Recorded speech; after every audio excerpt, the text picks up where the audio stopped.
देखा प्रियंका। हाँ इस समय चुनाव के महीना चलता। हाँ कौन महीना चलता? इलेक्शन के महीना चलता। देखा अगर नीतीश संगे रहीबू हाँ तो नाम दाम कुल पैबू, पहचान पैबू। हमार छोड़ तू केकरे संगे रहबू? देखा हम केकरे संगे रही बाद में बताई। हाँ। लेकिन तू अगर नीतीश संगे रहीबू हाँ। तो नाम दाम कुल मिली। तनी दुख सहे के परी। का शंकर नाम बतोहरो नाम हो जाई। अच्छा। लोगवा जान जाई बूढ़ बा का संग के रही कि प्रियंका के हो। अच्छा अच्छा तो नीतीश संगे रहा तनी दुख मिली, लेकिन गाड़ी बंगला कुल मिली। वाह वाह। कहे कि कैसे हो कैसे कहे के बा हो कि नाम पैबू दाम पैबू दुख तनी सहाय बबुनी। अरे नाम पैबू दाम पैबू दुख तनी सहाय बबुनी। अरे बबुनी तू नीतीश संगे रहा ए बबुनी। तू नीतीश संगे रहा ए बबुनी। तू नीतीश संगे रहा ए बबुनी। तू नीतीश संगे रहा ए बबुनी। नीतीश संगे हम ना रहे। काहे उ त गांजा पिएला ही त बात फाइनल बा। नीतीश संगे हम नहीं रह सको। ना ना बूढ़ हो गइल बा। आ तू नीतीश के संग मत रह। ओ पलटू चाचा के कोनो भरोसा नहीं। एज पे मत जा, एज पे मत जा। ये तो उम्र सेज हो जा। उनका नाम है, नाम पे जा। एज पर ना जाई तो कोई पर जाई। उनके नाम पे जा तोरो नाम हो जाई। एज पर हम जाए, लेकिन कहे के बाद सुन लो का कि अरे पलटू के भरोसा नहीं खे। अरे सच बात कहबे बबुनी। आ हम तो रहबे करे। एकरा संगे। लेकिन तू चल के तेजस्वी पर रह। ना हम ना रहे। जवान बड़े जब तेजस्वी लालटेन बड़ी है नु तो भूख भूख बत्ती फेंके लगबू। लालटेन छाप पर रह। ना हम ना रहे, तू ही रहो। तू नीतीश पर रहबू। तू ही बत्ती जराव। तू एक बात बताओ, लालटेन पर ना रहबू? ना हम ना रहे। कोई पर हम क्यों पे ना रहे?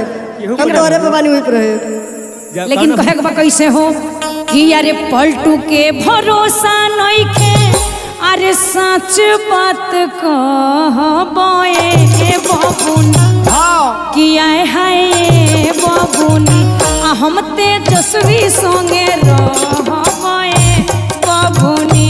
हम तेजस्वी संगे रहा ए बबुनी। कि हम तेजस्वी संगे रहबे बबुनी। हम तेजस्वी संगे रहा ए बबुनी। वाह वाह। आई वाह वाह। एक लाख भैया हो ए रानी बाबा। तेजस्वी संगे रहा ए बबुनी। हम तेजस्वी संगे रहा ए बबुनी। और सुना हाँ देखी चुनाव के जो दिन चलता प्रचार उचार होता। हाँ, वही होता। प्रचार में तू जाइबू जयबू तो तोहरो नाम हो जाई। अच्छा अच्छा ठीक बा। ऐसे कहा था नहीं तू नीतीश संगे रहो। ना खत्म बाबू। नाम नाम कुल मिली। तू ही फैसला करबू हम केकरा संगे रहे। हम कहत हर नहीं। चैत तो रली है देवर के संग। हैं एबरे हमरा के सिखाओ तरी तू रह नीतीश अब के तू संग। नीतीश संगे रहो। हाँ चुनाव में तोहरो पार हो जाई। हम केहू के संगे ना रहे, हम फटाफट के संगे बनी बात। अरे तोहरो पार हो जाई चुनाव में। हाँ। ये गंगा में तू हाथ धोवत रहो। हम पार हो हम जाए। तो पार हो जाई। तो सुना हाँ कि हो खता चुनाव घूम घूम कारी प्रचार हो। बड़ी पाराचार हो तो बड़ी पाराचार हो। चढ़ के हेलीकॉप्टर पे घूमिया तू बिहार हो। घूमिया तू बिहार हो। घूमिया तू बिहार हो। सुना सुनाओ। अगर प्रचार करबू हाँ तो घूम घूम के हेलीकॉप्टर पे चढ़े के मिली। अच्छा लेकिन कहे के कैसे कैसे हो खता चुनाव घूम घूम करिहा प्रचार हो। चढ़ के हेलीकॉप्टर पे घूमिया बिहार हो। दोसरा के भाई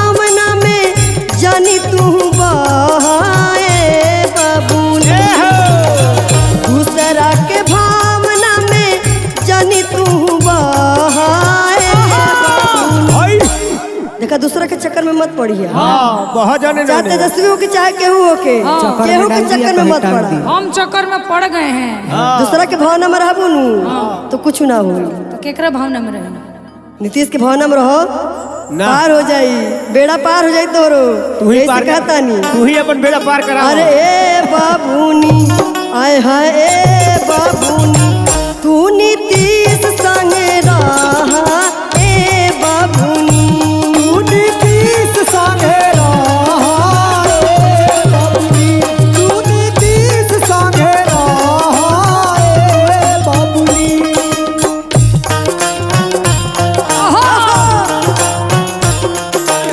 पवन पवन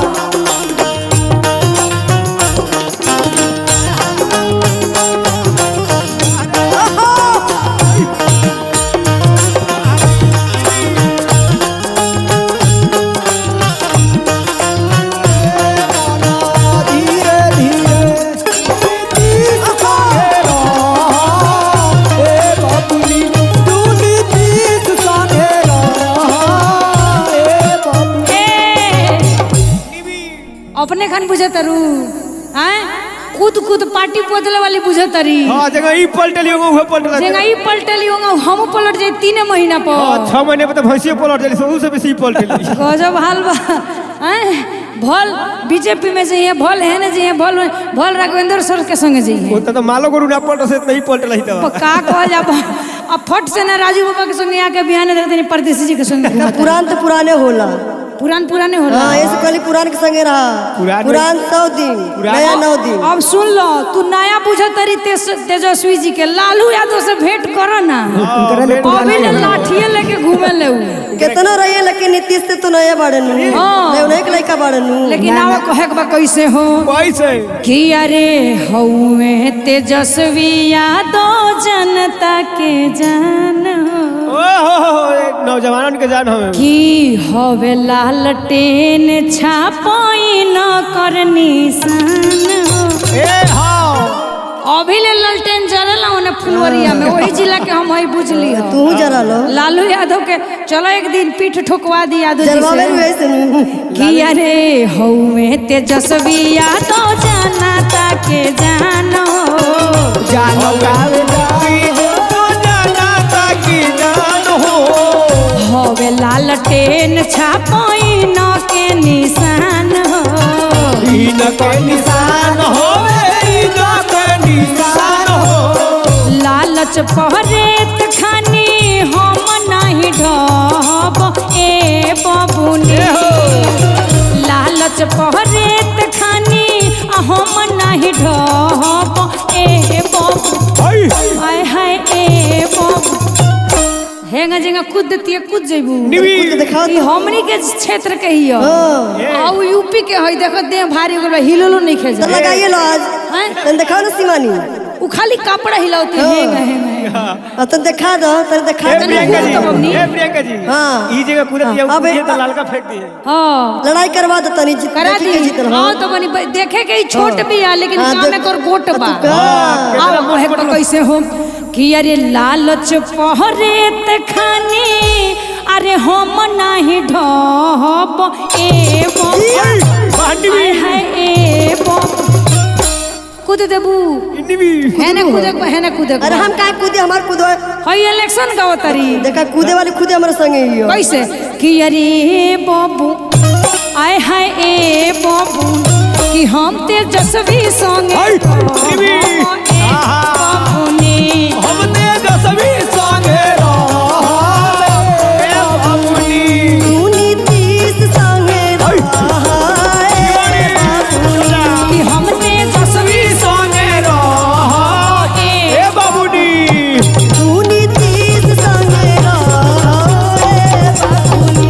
कि हम तेजस्वी संगे ए बाबूनी। अरे एक बार रहलनू, खाली एक बार। तू रहल बड़ू हमार छोड़ा तोहरा काम का तनी कपड़ा का तनी। छोरा वो लोग के चलो लालू के संग रहलो। तेजस्वी के संगे गेहूं में रोहन लाई टिकट ना दी, बार। वो बिना कुछ ले ले। पार हो जाई तोहार बेड़ा पार हो जाई।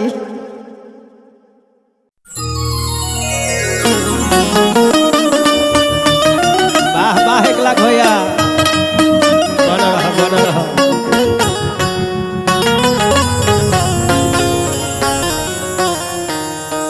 जय हो, क्या बात है। वही बात है। दोस्तों, कहा गया है कि बुरा वक्त आए तो हर कोई टाल देता है। जय हो, जय हो। बुरा वक्त आए तो हर कोई टाल देता है, गधे पे बैठे तो वो भी उछाल देता है। हाँ। एक नौजवान बीवी के चक्कर में दोस्तों आजकल के बच्चे अपने माँ बाप को घर से बाहर निकाल देते हैं। ओहो। चलिए जोरदार तालियों के बीच आज भोजपुरी जगत की बहुत सुंदर कंपनी फटाफट डिजिटल आज लाइव भोजपुरी के माध्यम से आज जबरदस्त मुकाबला का कार्यक्रम शुरू हो रहा है, जिसमें आप सबों ने इतना प्यार दुलार आशीर्वाद देकर हमारे कलाकारों को यहाँ तक पहुँचाया है। मैं चाहूँगा कि उन कलाकारों को इस मंच पे बुलाऊं। उससे पहले मैं आवाज़ दूंगा आज की भोजपुरी जगत की बहुत सुंदर गायिका stage star miss Priyanka Pandey, और उनका साथ देने के लिए आ रही है मुकाबला करने के लिए मिस मधु पांडे। जोरदार तालियां होनी चाहिए। और इन सब का साथ देने के लिए खूबसूरत खूबसूरत नृत्यांगनाएं भी आई है। बहुत सुंदर। मैं चाहूंगा कि उनको भी मंच में बुला लिया जाए। आज बक्सर से चल के गाजियाबाद फटाफट वायरल भोजपुरी में हमारे भोजपुरी की बहुत सुंदर नृत्यांगना मिस शिवानी आई हुई है। मैं चाहूंगा कि आप भी आइए मंच पे। और इनके साथ इनके पीछे पीछे एक और ही खूबसूरत वाला है जिनका नाम है निधि। बाबू इधर आ जाओ। अदाकारा है ये सब। आप सबों ने बहुत सारे मुकाबले देखे होंगे। मेल मुकाबले तो बहुत ज़्यादा ही देखे होंगे, लेकिन फीमेल मुकाबला बहुत कम आपको मिलता होगा। अगर देखते होंगे तो यही जोड़ी हमेशा दिखाई देती होगी। एक तरफ प्रियंका पांडे और दूसरी तरफ मधु पांडे। आप सबों ने इतना प्यार दुलार आशीर्वाद देकर मिलियन मिलियन में व्यूज दिए हैं। तो आज हमारे तरफ से, इस कंपनी के तरफ से इन सभी कलाकारों का हार्दिक स्वागत है। और साथ ही साथ आज इस कंपनी में हमारे म्यूजिक टीम जो वर्षों से हम सबका साथ देते आ रहे हैं, राजू तिवारी जी यानी RVM म्यूजिकल ग्रुप, राजू बाबा, और कलाकारों के मसीहा हमारे रघुवेंद्र सर जी साथ में हैं, और कंपनी के ओनर सोनू सर जी और KC चौधरी जी, और साथ में हमारे कैमरा पे ललित भाई जी, सरदार जी, और रिकॉर्डिस्ट में PDR जी, और कोरस में हमारे वही पुराने भाई रोहित और रंजीत। तो चलिए कार्यक्रम की शुरुआत करते हैं। हमारे सभी कलाकार उपस्थित हैं। मैं चाहूँगा कि जोरदार तालियां हो जाए और मैं कार्यक्रम की शुरुआत करूँ। मरद के तो रोज देखबे कनी, हमरा मेहरारू लोग के देखी जाए। बोला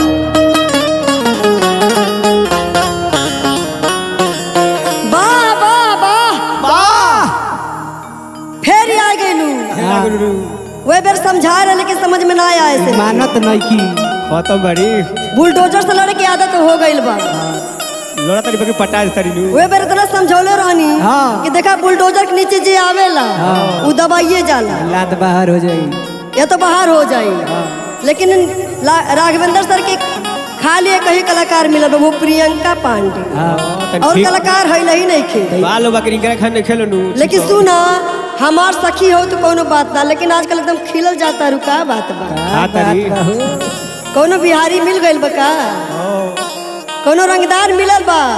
बुझाता कोनो खियावता। कोनो खियावता। का खियावता? दूध में केड़ा मिस के खियावता। हाँ, दूध में खीरा मिस के खियावता कि दूध में केरा डाल के खियावता। लेकिन सुना क्या कहता नहीं, सुना खिलल बारो तो सुना कि रंग दार के सखी हो, रंगदार के सखी। सच में एकदम चिकनाइल बाड़ी। साफ देह उजड़ हो गेल मैदा खानी। देख के हमरो मिजाज गड़बड़ा गइल हो। हार काहे के तोहरो। लेकिन सखी बाड़ू में कुछ कह ना सकीले कि रंग दार के सखी हो, रंगदार के सखी। दिलवा देले बाड़ू कवन रंगदार के सखी। दिलवा देले बाड़ू कवन रंगदार के सखी। रंगदार के सखी हो, रंगदार के सखी हो। रंगदार के सखी। दिलवा देले बाड़ू कवन रंगदार के सखी। दिलवा देले बाड़ू कवन रंगदार के सखी। हो गई हो गई खत्म बड़ी। का परदेसी जी। मने ई छोटको रहुआ पसंद पड़ गई बड़ी। नटुरी। अरे इनकर देह सब छूट बा। छोट बाड़ी लेकिन गोट बाड़ी ठीक बा। का कहीं कहल नहीं खे जा ना हैं? इनका पते नहीं खे का कहे के चाहिए का सुने के चाहिए। इनका तो पहले बोले नहीं खे सबसे पहले तो इनकर जीव लड़बड़ा जाता कोई जगह लटपटा जाता है हैं? लेकिन है सुन लो रंगदार के बात कहता रू तो ई बिहार के बात सुन लो। सुनो यूपी बिहार के कबो राय होई ना मुकाबला चलते रही। आ कलाकार कहता रू चिन्हो तारू नु हमरा के हम तो तरह के चिन्हो तो नहीं खी के हई? हम छोटा ब्यास जानतनी। अरे ये के तो पाछे फटाफट की एक कलाकार है छोटा ब्यास। हम ये के तो पाछे से चिन्ह गई पाछे ही से तू चिन्ह गइला। लेकिन सुनो मधु कहे के बा कैसे हो केंगा गावल जाला सुनो सुनाओ आ सीखो सीखो। खाली ले तारी माई का बोले लगो तारी लड़बड़ा बोलत और वो तारी। 6 इंच का माइक बा वही में भुलाई रहता है। लेकिन कहे के बा कैसे हो कि बिहार के सखी हो बिहार के सखी। बिहार के नाम सुनले बड़ू बहुत सुन ले है तबे ताल बड़ी। मुजफ्फरपुर में गई रही लीची खाए लगली वही जा। नहीं तो हाजीपुर तू तो केरा खा के एकदम खिल गइल बाड़ू। लेकिन कहे के बा कैसे कि हमारे यार रंगदार हो बिहार के सखी। हमारे यार रंगदार हो बिहार के सखी। हमारे यार रंगदार हो बिहार के सखी। हमारे यार रंगदार हो बिहार के सखी। अरे बना रहा मास्टर ये हो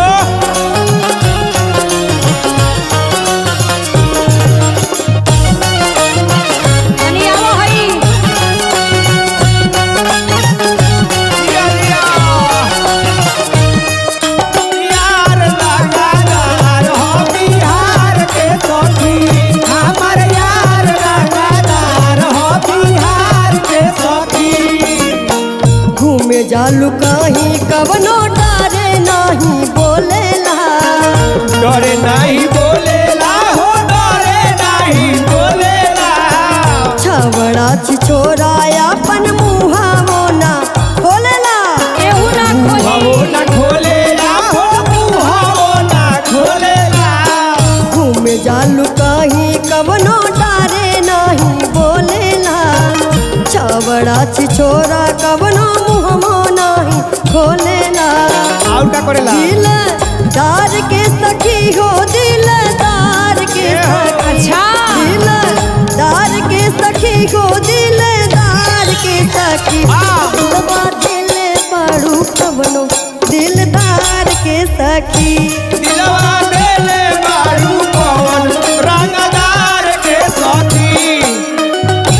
बारू पवन रंगदार के सखी।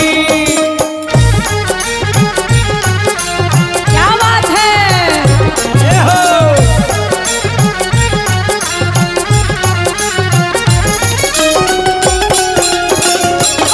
रंगदार के सखी। दिलवा देले बारू पवन रंगदार के सखी। ए हो चलो तारा इतना पता बनू कि बिहार में रंगदार रहेला लेकिन यूपी के तो कुछ पते नहीं खेदा। जरूर दिला तरी देबू। केला तू का खालू का खालू देखा तू मुरई ज्यादा खा लू। सुन लो का खानी कुछ ना हई सुन लो ध्यान दे दो। अभी तू पपीता खइबू आलिया के संगे गाँव के बनू उनकरा एरिया में पपीता खूब होला। हाँ बड़ी लमहर तोरी लमहर के केरा होला। 3-3 किलो के खइबू 2 गो पपीता मस्त हो जाइबू मधु। अलिये लेकिन आइल अब बाड़ी। कहे के बा कैसे देखा के 1 लाख भैया का गाओ तारी देखी केगा गाओ जाला भोजपुरी हई सुनो कि अरे सच बात कहतानी नइखे ई हो हल्का। हाय हाय हाय हाय हल्का बात नइखे ई हम हल्का ललका बात कहबे ना करिले। कि अरे हे जेने जाला लोभर मोने मोचेला ताहाला। ए हो हल्का मत जाला। परदेसी जी से पूछो हाँ उहे के कलम से लिखल गाना हनु बाप रे बाप 4 दिन जाके परदेसी जी के रूम पर प्रैक्टिस कैली वो कलम से हारमोनियम बजा के परदेसी ये तो नहीं देखेलू हैं लेकिन कहे के भाई देखो कलाकारी केंगा होला भोजपुरी के दू गोला लायक नहीं की ना ई शिव चर्चे लायक बड़ी इहो उहे पिया हैं इहो शिव चर्चे लायक बड़ी अरे नहीं खे ए बे कहे के बा कैसे ई 3 गोला लायक बाड़ी 2 गोला लायक नहीं ना 2 गोला लायक नहीं 4 गोला बड़ी बड़ी कि अरे साँच कहतानी सुनो बात नइखे हलाका बात नहीं के हलाका हो बात नहीं के हलाका जेने जाला यारवा ओने मोचेला ताहलाका मोचेला हलाका ओहे मोचेला हलाका हार के सखी हो कोटे हार के सखी हार के सखी हो बटिहार के सखी तो हमर यार रंगदार हो बिहार के सखी हमर यार रंगदार हो बिहार के सखी कि हमर यार रंगदार हो बिहार के सखी हमर यार रंगदार हो बिहार के सखी दिलवा देले बाड़ू कवन दिलदार हई। सखी कि हमर यार रंगदार हो बिहार के सखी दिलवा देले हेला हेला हई। सखी हमर यार रंगदार हो बिहार के का बुझबू तू यूपी के का बुझनी कुछ ना बुझेलू तार डांड तो हिलते नहीं खे खाली डांड हिलत तहार तो खाली कमरा इतना बड़ा पहले बाड़ू इनकर डांड इतना बड़ा ना- कमरा खाली कमरे दिखाता जा दूसरा गाना प्रैक्टिस जा। कर हो बुलडोजर से तारा बस के नहीं खे तू जा फिर ना आ पैबू तार लास्ट हो जा लास्ट हो हाँ लास्ट हो तार लास्ट उनकर पहली के बार हो